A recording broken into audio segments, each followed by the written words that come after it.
এখন কি করতে চাও তুমি? জি আপনার মেয়ের বিবাহ করতে চাই। বিয়ে করে খাওয়া বাকি চামিলি রে? এমন ভাবে কথাটা কইলেন মনে হইলো আপনার মাই একটা রাক্ষস, হাতির পেট তার, মন কেমন খাওয়ান খায়। আমার ফ্যামিলিতে আমি, আমার মা আর আমার ছোট বোন, আমরা তিনজন যদি খাইয়া বইরা থাকতে পারি সেও পারবো।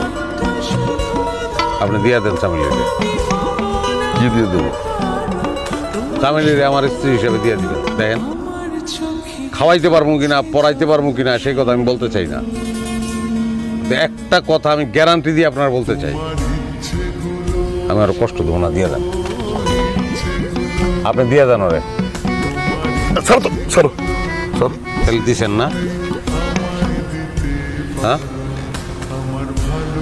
এক কাম করো, একটা পাসপোর্ট বানাইতে দাও। কে?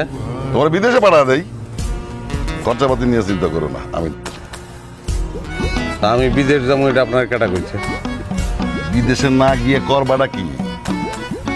আয় রোজগার তো কিছু করা লাগবো নাকি? তুমি যে এই দেশে কিছুই করতে পারবে না সেটা আমি খুব ভালো করেই জানি। যাও বিদেশ যাও, বছর 5 থাইকে আসো, তারপরে সুন্দর মতো